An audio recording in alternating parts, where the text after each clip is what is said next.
United Arab Emirates says it wants to generate half of its power needs from renewable energy sources eventually. The oil-rich Gulf state has pledged to invest $163 billion to reduce its dependence on fossil fuels and switch to solar and nuclear energy. Sourav Roy has this report.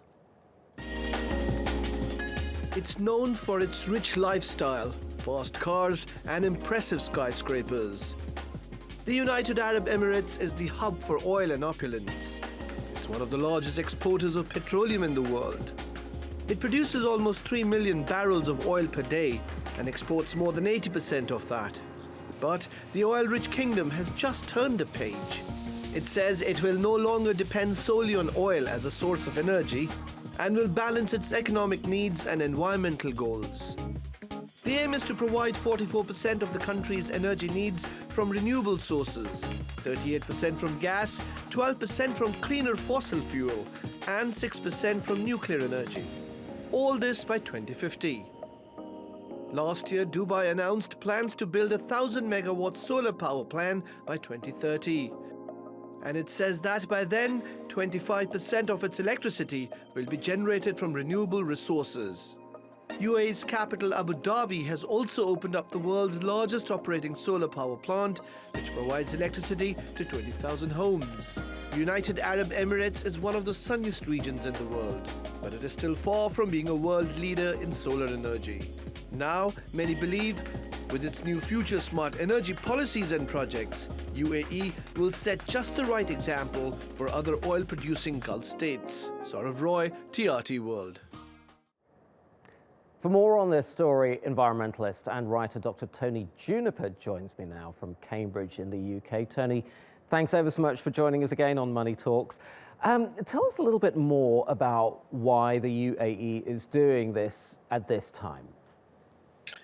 Well, some of the more enlightened petro economies across the globe are now beginning to see the inevitable logic that's arising from the climate change science that is ever more thorough in terms of what we know about the impact of greenhouse gases on the atmosphere. And we know that if we're going to avoid dangerous levels of global warming, to keep the average temperature increase below 2 degrees, then we're going to have to leave most of the fossil fuels that we already know about in the ground.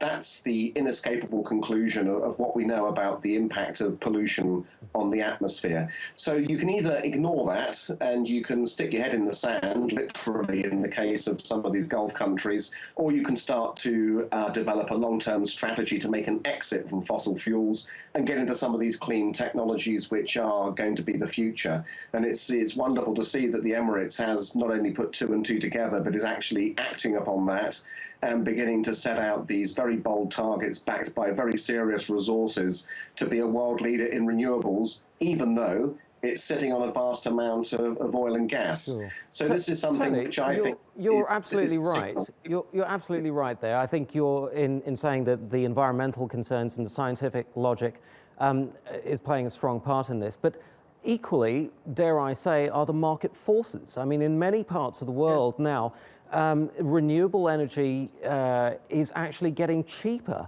on a per kilowatt hour basis. How much of a factor is that? Yes, it's a perfect storm of positive circumstances now that are driving this renewables revolution. And as you quite correctly point out, it's not only the fact that we now have a new climate change treaty backed by very good, thorough science. We also have a number of breakthroughs taking place on the technology to the point where, as you correctly point out, in many places now, especially sunny places like the Gulf region, solar is the cheapest form of electricity. So why would you want to burn gas when you can get electricity more cheaply from solar? So that technological revolution is very much part of the same picture, which actually makes you wonder about the wisdom of some of those countries that are still trying to dig in their heels, the United States being one under President-elect Trump, which says it doesn't believe in climate change and is going to be favouring coal. Yep. That does seem to be like a very mad policy. Indeed. Tony Juniper, as always, thank you very much indeed for your time and for joining us here on Money Talks.